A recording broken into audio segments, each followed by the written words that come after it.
여러분 안녕하십니까?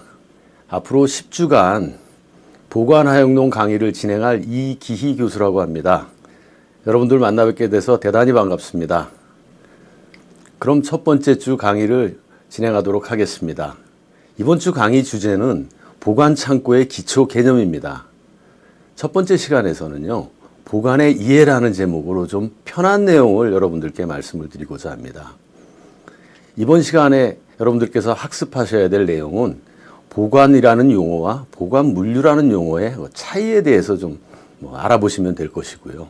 두 번째로는 보관이 왜 필요한지, 보관의 필요성, 그리고 세 번째로는 보관의 목적, 네 번째로 보관은 어떠한 기능을 수행하는지 보관의 기능에 대해서 함께 공부하시면 되겠습니다.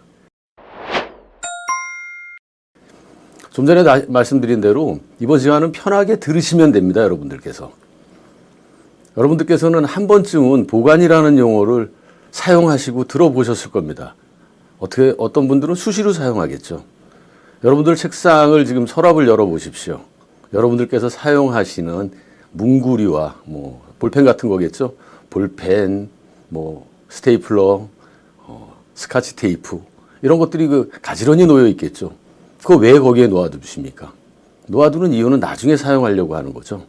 마찬가지입니다.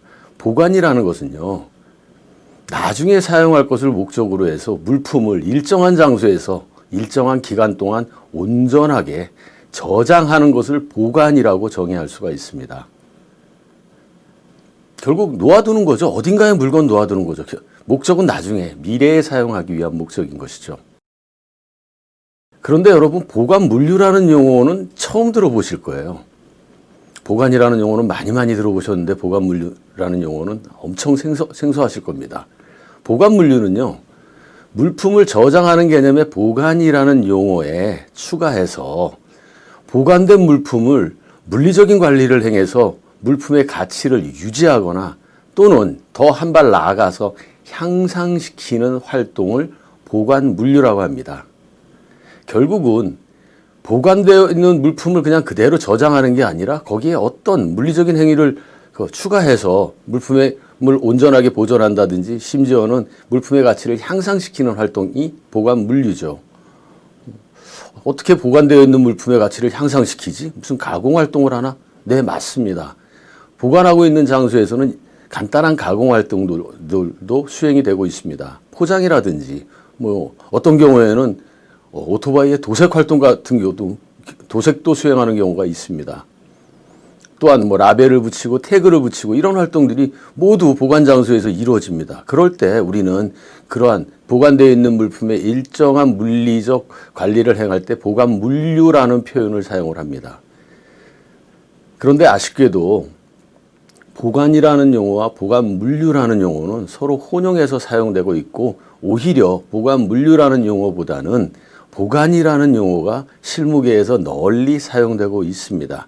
어떻게 보면 보관 물류는 좀 학술적인 개념이라고 생각하시면 되겠습니다. 이와 같은 보관 활동은 창고나 또는 한 번쯤은 들어봄직한 물류센터라는 곳에서 이루어지고 있습니다. 창고는 다 알고 계시죠? 물품을 보관하는 일정한 시설 또는 장소를 창고라고 이야기합니다. 물류센터는요, 재고를 보유하고 있으면서 고객의 주문에 즉각 대응하기 위해서 각종 물류 서비스를 제공하는 대형화된 물류시설입니다. 결국 창고는 보관을 수행하는 장소고 물류센터는 보관 물류를 수행하는 대형화된 물류시설입니다. 그래서 점차 창고들이 물류센터화 되어 가고 있는 경향이 있습니다. 그런데 어떤 창고는 실제로 물류센터의 역할을 수행을 하면서, 즉 보관 물류 활동을 수행하면서도 명칭을 창고라고 하고 있는 그러한 업체들도 있습니다. 근데 안에 내막을 들여다보면 실제로 물류센터인 것이죠. 그래서 앞으로는 점차 이제 물류센터화 돼가는 창고들을 보실 수 있을 것입니다.